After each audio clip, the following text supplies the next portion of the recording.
to cook as well. So once in a while, I just chip in like baking and all when I You cook, have to. you cook once in a while too. No, I cook to live. Okay, okay, that's nice. That's nice. Yeah, I also cook too. We have a lot of things in common. yeah.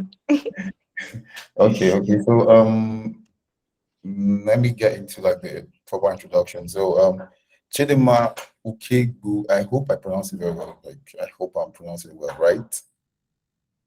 Yeah, I mean that's okay. Okay, okay. All right. So Chidima Christabel Ukegbu is a dedicated end-to-end product designer, and she's very invested in designing products for businesses with the aim of improving the user experience, prioritizing conversion-focused digital interfaces, and creating a balance between user needs and business goals. And according to Chidinma, product design is a creative and iterative way to solve problems for users and improve their experiences. She currently works at MyCover AI, which she said which is an insurance tech company that is aimed at revolutionizing the way Africans utilize and experience insurance by enabling innovators to seamlessly embed insurance into their current offering. So that's nice. So they have more like an API solution for insurance, right? Something like Yeah, yeah. okay. So her current affiliations are the co-host of the Design Talk at She Code Africa. She's a design mentor at 60 Designs. She's a member of the Women Tech Network, Innovation and Tech Volunteer at Slum to Schools Africa. She's a core team member and designer at She Code Africa. She's a volunteer at the Riverwood Switch Foundation, and she's currently looking for the latest adoptable trends in tech and design. When she's not working, she's either writing, watching a movie, nice, baking, or simply resting. So, ladies and gentlemen, give it up for Chidima Christabel Ukegbu. Thank you. Okay, hi guys, good evening. My name is Chidima, and thank you so much for the introduction, Obiajulu. So I think we'll just get right into it. It's an honor, an opportunity, a great honor to be here actually. Thank you so much for inviting me. So we'll just get right into it now. I will share my screen. Okay. So please confirm if you can see my screen.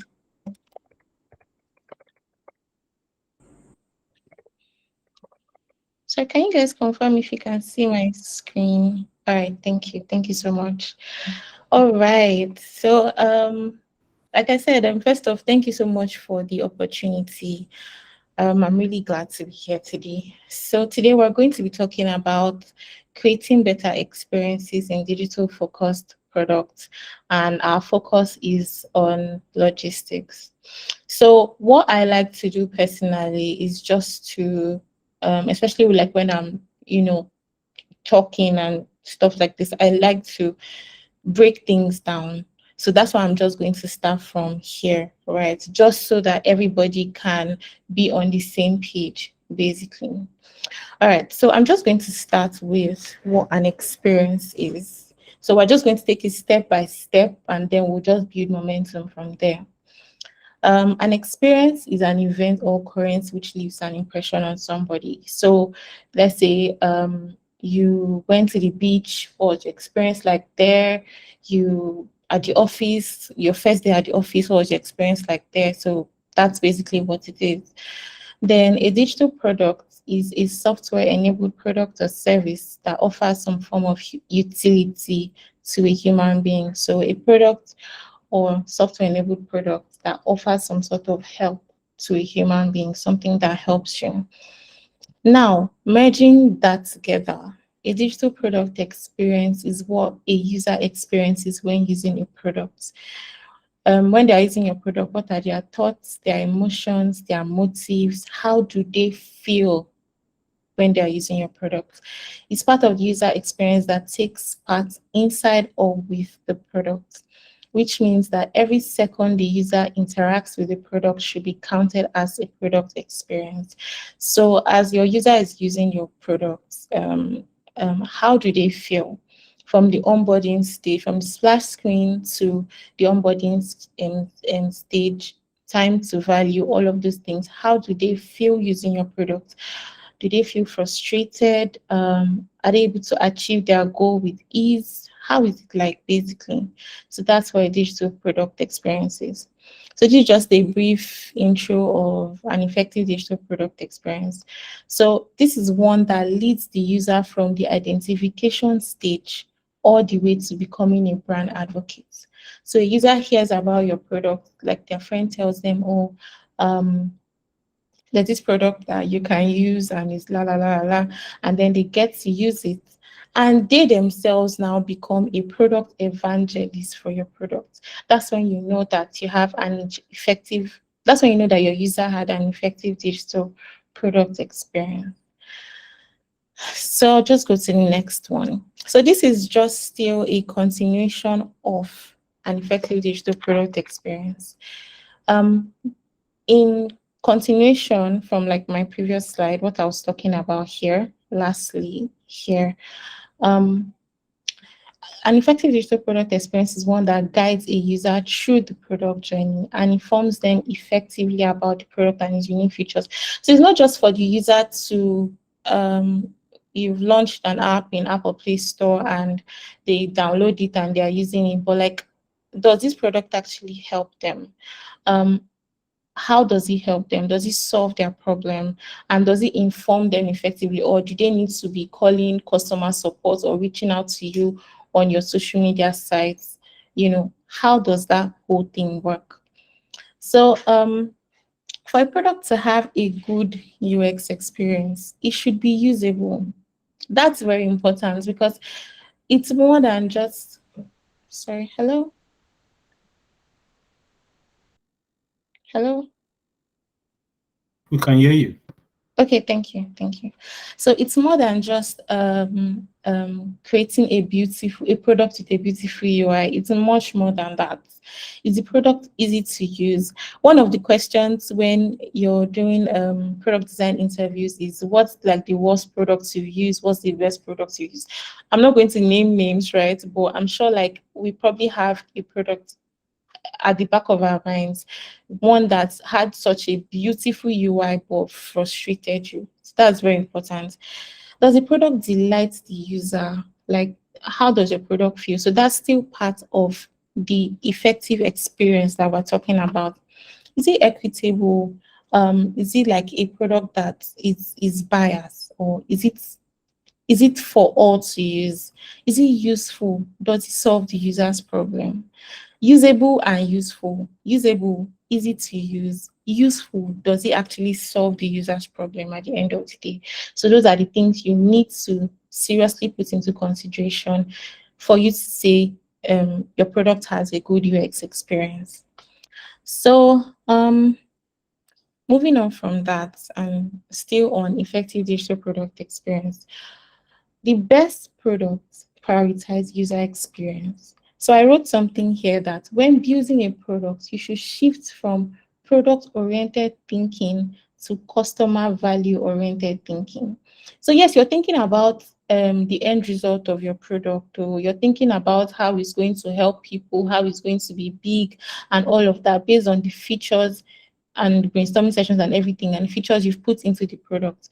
But what you should actually focus on is how that product is going to add value to the lives of others, not the amount of features you have, not any of those things, but how is it actually going to add value?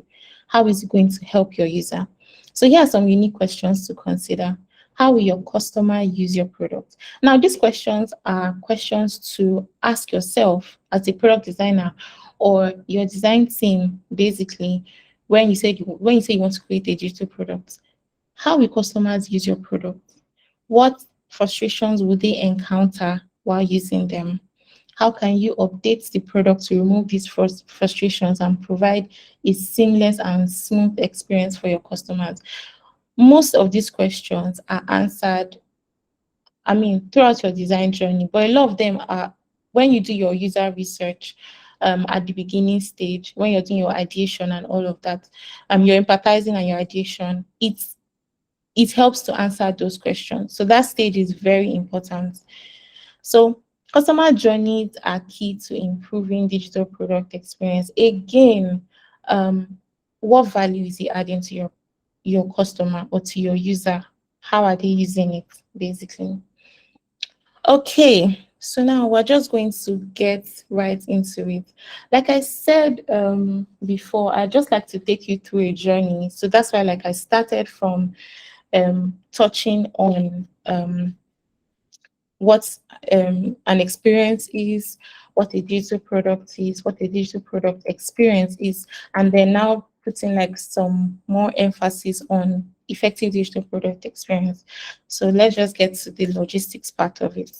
So according to Investopedia, logistics refers to the overall process of managing how resources are acquired, stored, and transported to their final destination. If you ask the average person what logistics is, they'll probably tell you, oh, transportation or movement, but it's much more than that, right? It's that whole overall process of doing these things that is called logistics.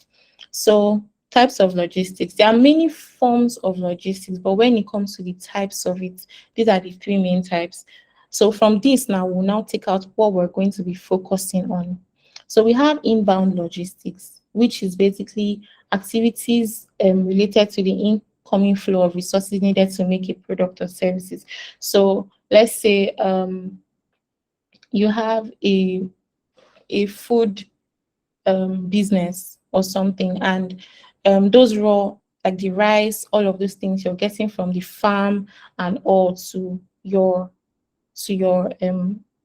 manufacturing plant or something to produce. So that's inbound logistics. You're taking it from its raw form to where you're actually going to work on it to make it usable by people. Then outbound logistics, the activities involved in delivering the right products at the right time to customers. So after you finish working on the product, you finish manufacturing and all of that, refining it, how does it go to the users, the end users? So that's outbound logistics. Then we have reverse logistics. That's the whole like recycling thing. Like reverse logistics concerned with the process of moving products from the end user back to the origin or to recover value for proper disposal. So that's where you have recycling and all of that. So today we're focusing on outbound logistics, right? So these are the activities, the different activities involved in delivering the right products at the right time to customers, aka package delivery. So that's just what that's the part of logistics that we're going to be focusing on today. Okay, so before we proceed, I would like to ask, I don't know if this is allowed, but I'd like to ask, has anybody had any negative experience with package delivery before? Can just put that in the chat. Hi guys. Obiajibi shouted yes. Who else?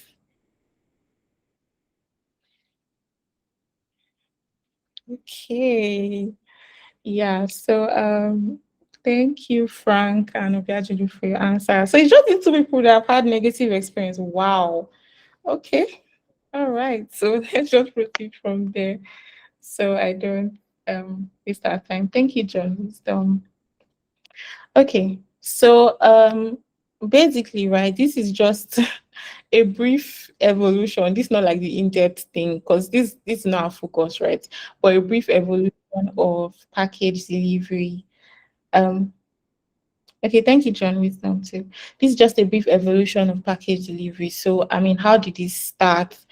I'm not here to like give you like a history lesson or anything, but like from there was a time in the past or in the 1800s where there were no chariots or anything, and once you needed to deliver something to somebody, you had to run or go and give the person by yourself, go on your own to give the person yourself. There was also a point where it transitioned from that to using animals or cats and all of those things to deliver a package to somebody. Then, not so long ago, there was a post office era as well, when the digital era was not as vast as it is now. There was the post office era too, where for you to deliver something to somebody, you have to go to the post office by yourself and do all the documentation there, and you don't even really have a way to track those things. And now we have the digital era, right, where you can just, if you need to order something, you just at the tap of a button on your phone, you do that. Or you need to deliver a package to somebody, at the tap of a button on your phone, you do that. And now we're even moving to things like using AI, ML, and all of those things to actually help in package delivery. So the world is changing every day and transforming every day. That's basically what I'm trying to say.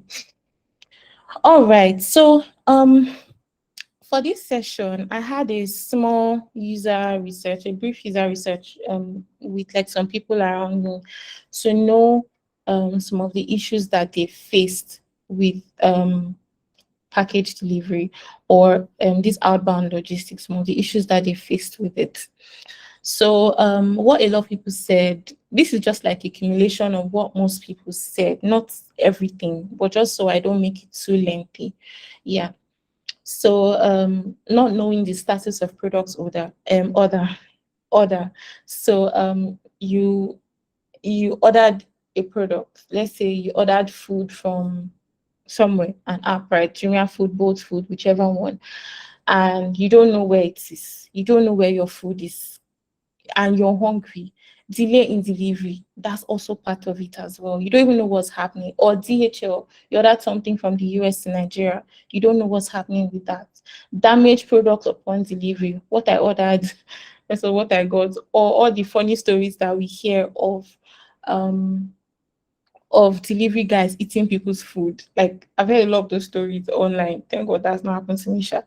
Then lack of flexible customer feedback systems. So I mean, if I need to complain, if I need to say something, report something back to the company, there's no way for me to do that.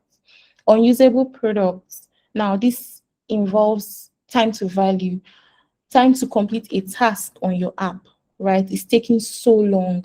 Interactions between pages or screens on the application, your UI design itself. Even so, some of these ones, the UI can be great, but like they're having all of these issues. But there are some of them where the issue is the UI design itself. So those are some of the challenges that people have faced. So I added preferred solutions to that, right? So we have proper communication. I'm going to still explain all of this in depth. Um, I'm going to still explain all of this in depth as well, but I'll just list this out. So we have proper communication, which is a solution to that. So that's also a solution to delay in delivery or not knowing the status of product order. um, Real-time tracking of package per time. That's a solution to that as well. So as much as I receive notifications and all of that, I want to be able to track it as well. Then more flexible customer support systems with chatbots, in-app chat, feedback forms, all of these things. They are very important because, I mean, I see a lot of applications these days that they overlook feedback, but it's actually extremely important because I mean, when a product is delivered to me, you'd want to know how did you feel, was your product delivered in the right form, and all of those things. They are extremely important. Then real-time tracking of delivery personnel. um where's my delivery guy? Like, where is he? I want to know where he is at every point. So that's also a little different from real-time tracking of package per time, because you know that there are times where let's say you're ordering, you order the products now, so all the whole stage where they are packing it, they are transferring it from this to this, that to that, all of those stages, you're tracking it. And then real-time tracking of delivery personnel, when the delivery guy is actually coming to meet you, I want to be able to track that as well. Then more flexible customer feedback systems. That is, sorry, this is a repetition. Then insurance on package. So it's not insurance on the entire thing, right? But insurance on package as the delivery is going on. So on that package per time. This just helps to build trust. Then application of virtual or augmented reality as well. The world is moving really fast, and we see that augmented reality is doing a lot of things in the tech industry today. So here are some ways to improve user experience in logistics focused products. All right, so the first one I have here is real-time tracking. As a user, I want to be able to track the following: my package from order to delivery, clear visibility for current product location, ultimately when I'll receive that product. I'll tell you a short story. So, I think it was 3 weeks ago, no, about a month ago, I ordered something. I ordered clothes via an app, right? And it's a local app here. And I was supposed to receive that. They told me I was going to get my delivery, I think in like 3 to 5 business days, because it's still in Lagos here. So when it was now the fifth business day, first of all, there was no way for me to send them a message on the app. I had to now go to their social media to tell them, please, when am I getting my order? That's one. Then they told me, oh, that they were going to send it out and yada yada. And I think the funniest part to me was it did not get delivered that day. The next day, their delivery guy now called me and said that the company told him to call me to tell me that he has not delivered my goods because of fuel scarcity. I know that that's a real issue, and I understand it, and it's affecting all of us, especially in Lagos. But I was not expecting that. I was expecting that at least they should notify me. They should be able to tell me that. Don't They didn't tell me anything, and then they are now sending the delivery guy to tell me instead of telling me themselves. I felt like that was very poor customer service, first of all, and then on the application itself, I couldn't even send feedback to them. So yeah, so real-time tracking systems increase satisfaction levels, response times, and productivity. So this is an example of an app, right? So I was trying to order food. This is both food app actually. So trying to order something, food from somewhere. So it tells me here where that this Chicken Republic here has confirmed my order. I don't know if you guys can see this screenshot. I hope it's visible to everybody. So it tells me here first of all, estimated time of delivery. Obviously, it's food, so it has to be delivered the same day, so I don't die. So it tells me here that the company has confirmed my order, right? Then this next one here, that a courier has been assigned to my order, and then it puts timestamps to it as well. Then my order is ready for pickup by the courier. Then the next one, which was where I took the screenshots, was that the courier is picking up my order and the courier is on the way to me. A lot of times there are still delays. This is not actually the best way, but this is an example.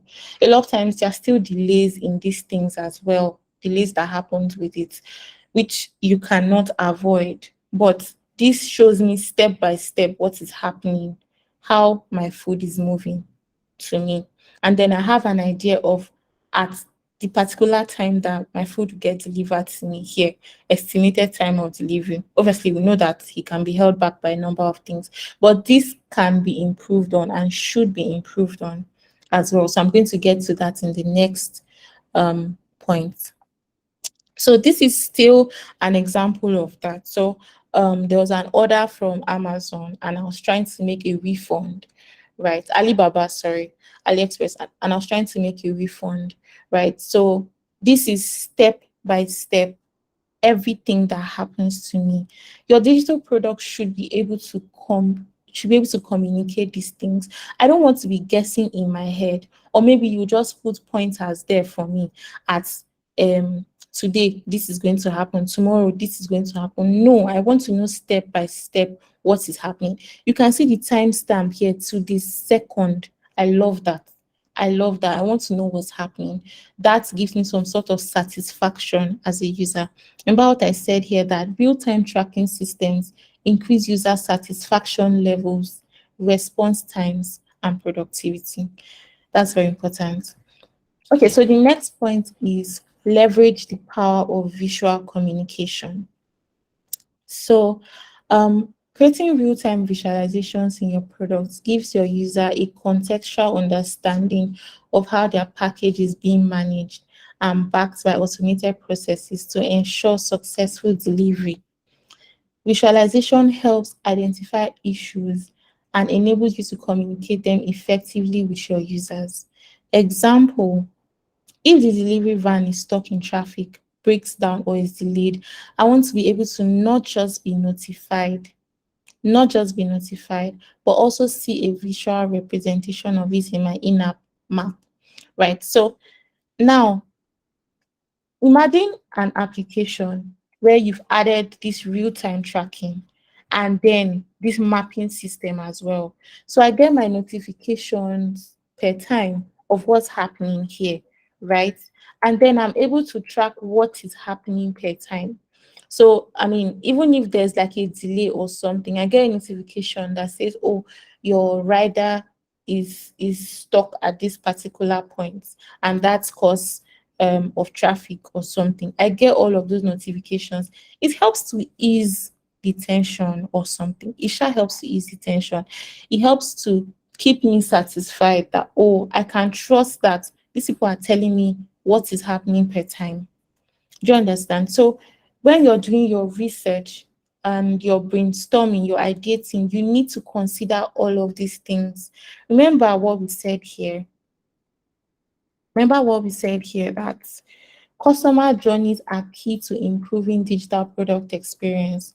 And you're creating a product that has you're focusing on customer value oriented thinking. You're not just thinking about the end of the product.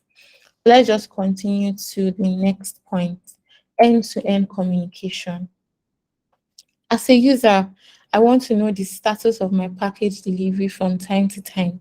If my package gets stuck in traffic or the delivery van needs to take another route, I want to be notified about it. I want to be informed or notified about it. This can be achieved through in-app notifications. So every one of these things are tied together. I try to make sure that I'm not just bringing something or giving you like examples or so perceived solutions out of the blue, right? That all of these things are tied together. Imagine having real-time tracking. I know what's happening per time.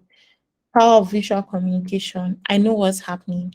And then end-to-end communication as well. So you tell me through the in-app notification that this happened, and then I can visualize it here. That is just amazing to me to help to give me some sort of satisfaction as a user. So another one is ease of use. Now this is an example of an app, right? So I was going to I wanted this company to come and pick up something from me and deliver it to somebody else, right? So I put my pickup location here. I put my drop-off details here, including the person's number here. And there was no delivery van. And then the next thing I saw here is cancel order. I expect that what I should see is maybe retry or check for delivery again or something. Uber actually does that a lot. Even if there's no rider at the end, there's no driver rather at the end of the day, you will still see a CTA at the bottom of the screen that tells you to check for driver again or something. So I expect that. So what I had to now do here was to click on cancel order and go back and fill these details again and search again. That is frustrating for me as a user. So how can users easily use your product? How can users use your product? Basically, that's ease of use. If a user can easily use your product, there will be a reduced need for customer support services. This doesn't just help to improve user experience, but saves you time and money as a business. I want to be able to see the CTA clearly there. One thing I know, that I know I've used Uber as an example like twice now, but one thing I know that they did not exactly do right in Uber is that if I want to cancel my ride, it's not very visible. I understand why they did that, because as much as possible, they don't want me to cancel the ride. They don't want that to be in my face. But I have to now scroll down and search before I now see the parts that I can cancel my ride. It's not very visible to me. So all of those options should actually be visible to the user. In this case, this is not the right CTA that I should see, because this is just going to chase customers away. I come here, I search for something, I didn't see it, and then the next thing you're telling me to do is cancel my order. Wow. How would you make money from that? So these are things that we should consider. So these are just some ways, some few ways to make your product easy to use. Adequately research user pain points. When I started, I talked about these challenges here, and these are challenges or pain points from people who have used delivery products, right? So first of all, you need to know what your user pain points are. Research them, do your user research properly. Now, reduce time to value. Time to value, like I said, is time to complete a task.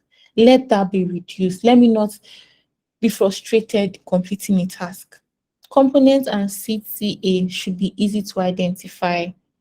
Call to actions should be easy to identify, right? All of these things should be easy for me. Where's the back button here?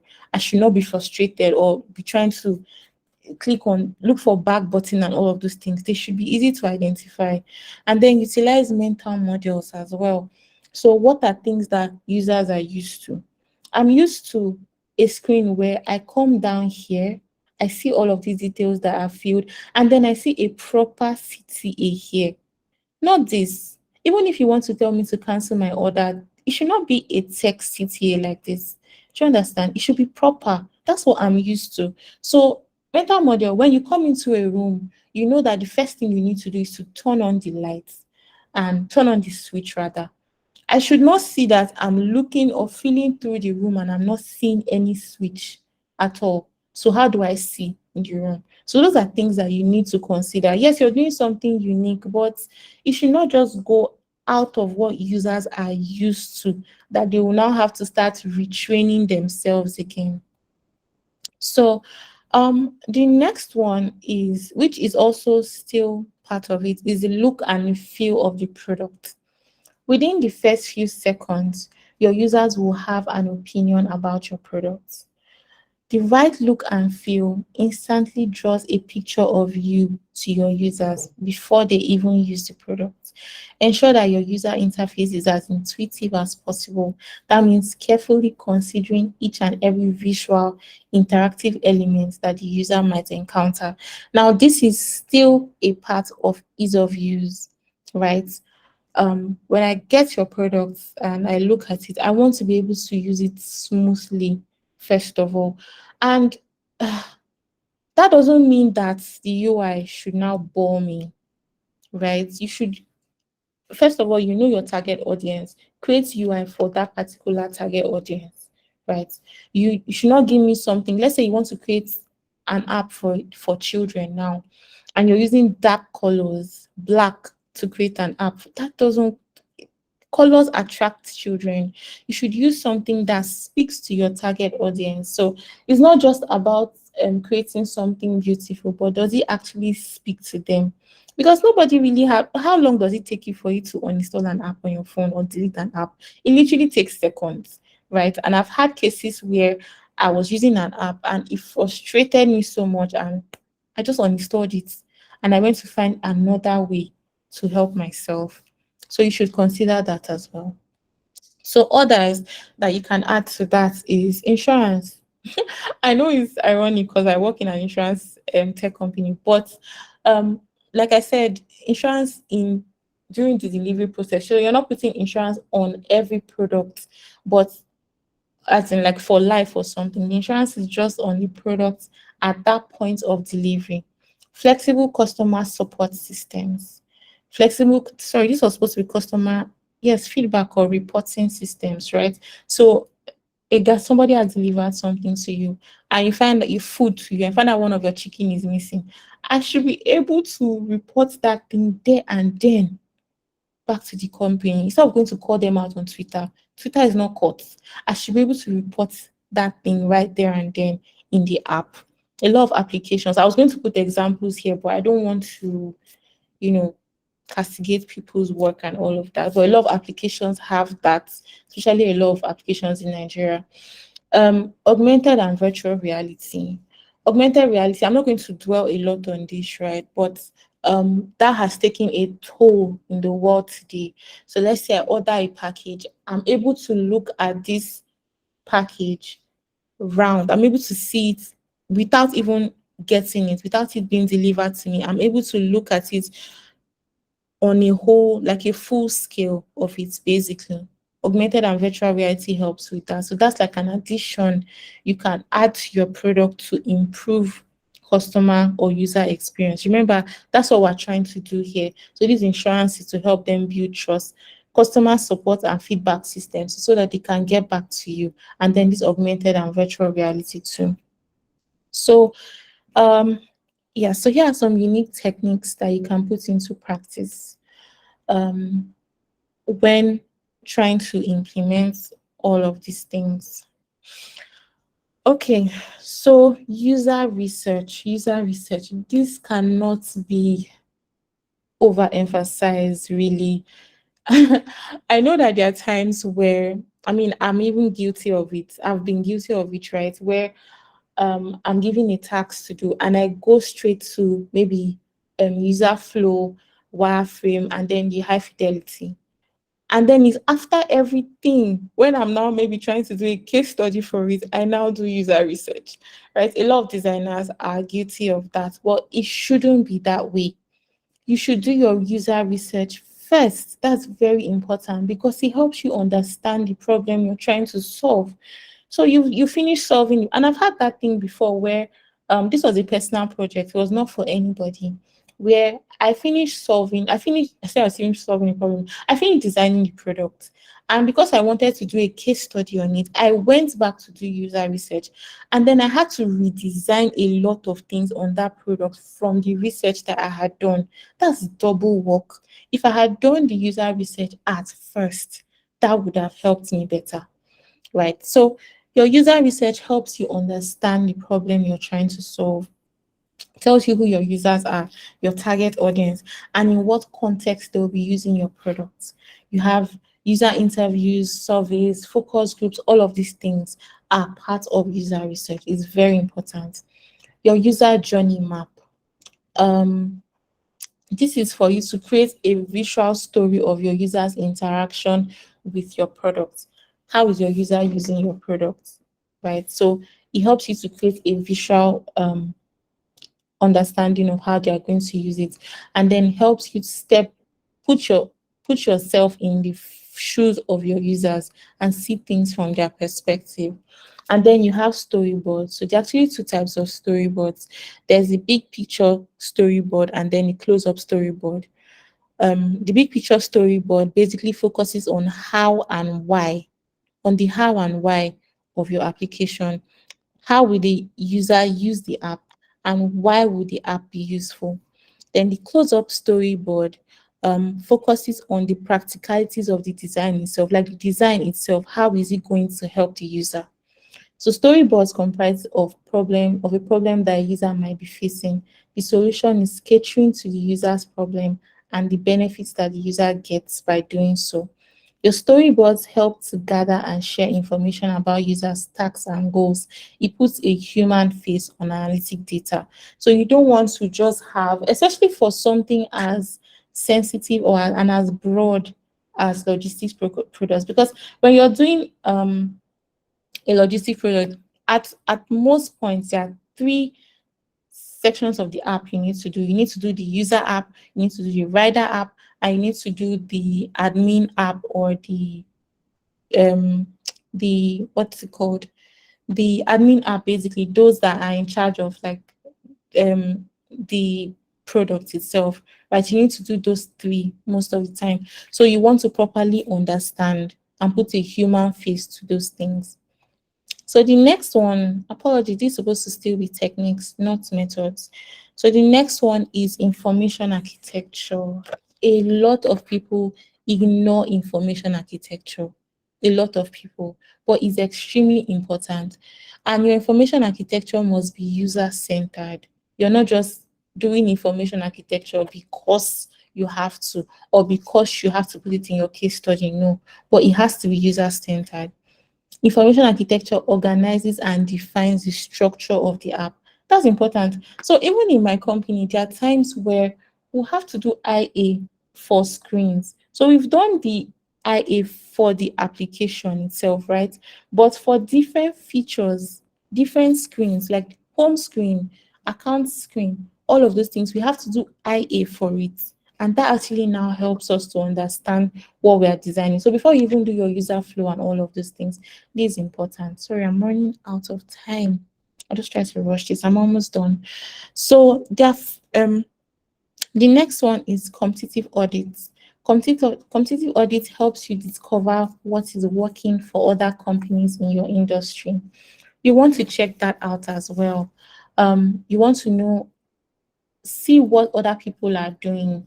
There are a lot of logistics products in Nigeria here, or even if you're outside Nigeria, a lot of logistics products as well. See what they are doing. And you've already done your research, you've done all of these things here, your user journey mapping, and then you now all those ideas and from your brainstorming and all of that, you add that to what your competitors are doing.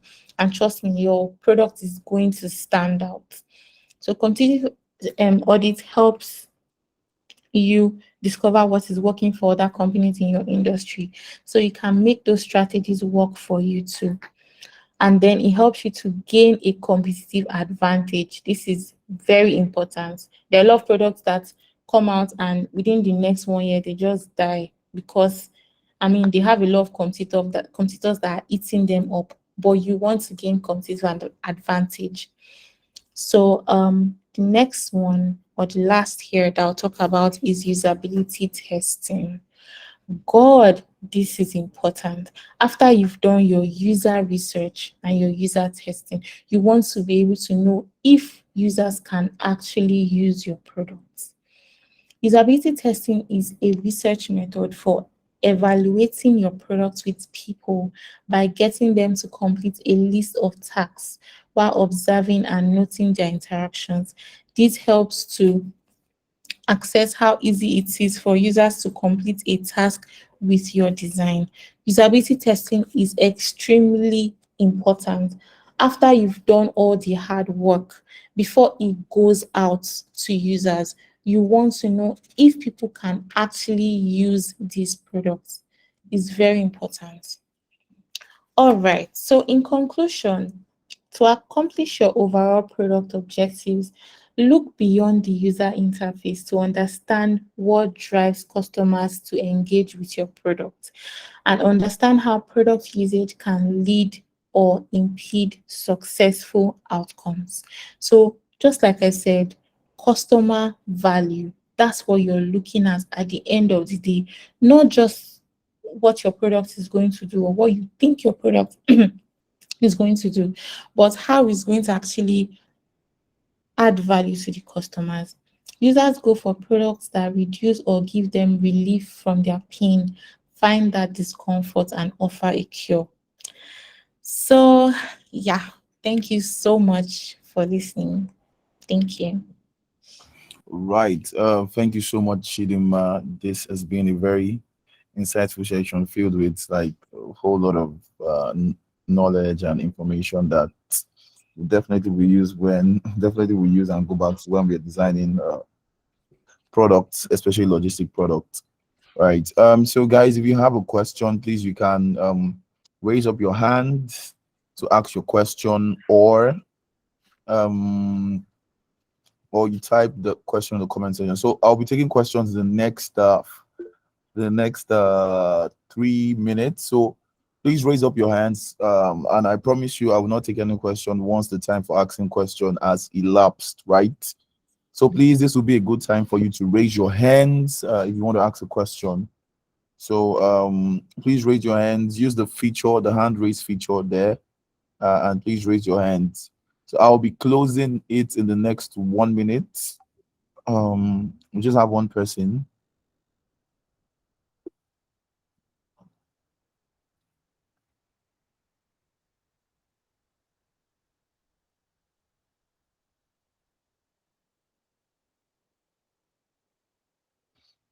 Okay. I think I have three people now. In the next couple of seconds, I will be closing this. So if you have any question in mind, please, this is a good time for you to raise your hand to or remain silent. All right, we have just three questions, and that is closed. So let me start from Babatunde Ayomide Saka. What's up? Please ask your question. All right, thank you. Thank you, Chidema, for this wonderful session. Trust me, even as somebody that is already practicing, I'm sure I have some couple of stuff jot down that I'm going to start practicing even from tomorrow. Yeah. So my question is this, right? You know um, how actually it is that we operate out there in the market. When we are in boot camp, we learn a lot of things that we believe we'll be able to put into practice when we get to the field. But unfortunately, when you get to the field, you find out that the way companies operate are completely different. Now, in terms of how do we convince the stakeholders, right, that some stuff are actually important and that we need to do them. For example, usability study, for example, now. I mean, I've been working for a while now, and trust me, it's been a difficult conversation to convince my stakeholder that, hey, we have to do usability studies even before the programmer, start coding. So how do we have that conversation? I just need an insight on how I can have that conversation with my stakeholder because I tried several times and it's not working. If you have any technique that you have used in the past that you feel works for you, please, I really do not mind if you share. Thank you. That's my question. Okay, thank you so much, Babatunde. And trust me, right, I've experienced this a lot as well, because especially in companies in Nigeria, they just want you to go straight to the design. They just tell you what you're supposed to do. They give you the user story, and then sometimes they don't even give you user story, and they want you to go straight to the design. But one technique I've tried to do, me and some other designers in my team have tried to do is, first off, we do usability testing on our own. Now, it's not like we're going behind the back. We'll talk to our product manager about this and do usability testing on our own. We also do A/B testing, because you have that thing where maybe two designers have different ideologies or ways to test a way a product should look and feel, or they're having an issue like with the UX and how the flow should look and all of that. We also now try as much as possible to do A/B testing with other designers or non-designers. So when I joined my company, it was kind of the same thing as well, where they just want you to go straight to it. And what I tried to do first off was try to convince my CPO, my chief product officer, that, see, I think this should actually be done this way. This is how this is going to work. And then they'll say, no, we don't have time. We really Yeah. don't have time to do that. So a lot of times, what I did initially, right, was I went straight to the design. But what me and the design team now decided to do was to do our in-house usability testing. So we're not doing the moderated or unmoderated, where like everybody in the company has to be there watching them test. No, we'll probably do a prototype of it and send out to people for them to test. So that's unmoderated, right? And then they'll give us their feedback on how they felt using the product. And then I now started sending this same report back to my chief product officer, and he understood the reason why. So that's it for me. Yeah. Awesome. Thank you. One more question before we go. What about a situation whereby we have, all of these NBA stuff now, Mm-hmm, like the kind of organization I work with, is, large fintech organization where, mm-hmm. I mean, there are some stuff you can't just send out. Yeah. So, I mean, how do I still also work around that? I mean, Okay. I, Okay. I don't Yeah. know if you get my question. Yeah. I actually get your question, and it's still part of um what I do as well, right? So what you can try to do is, so it's not like you're giving the user the whole application, like prototype of everything. So maybe a flow you're giving them to test, and you're giving them prototype. Another thing which I try to do is probably change the color, the brand color.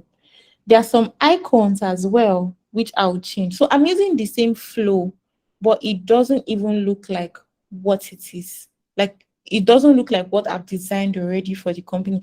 That takes a lot of work, I know. But these are ways you can actually bypass this NDA, right? Even when it comes to writing case studies for products that you have an NDA signed on. This is how a lot of people like bypass it. You can change the color to something different. You're not using the company logo in this testing that you're doing. All of these things, you're just trying to tweak things, but the flow is still the same because that is essentially what you want to test. That is what you want the user to test and know if it's usable by them. So yeah, Thank you so much, Eden. I appreciate it. you're welcome. All right. So the next question from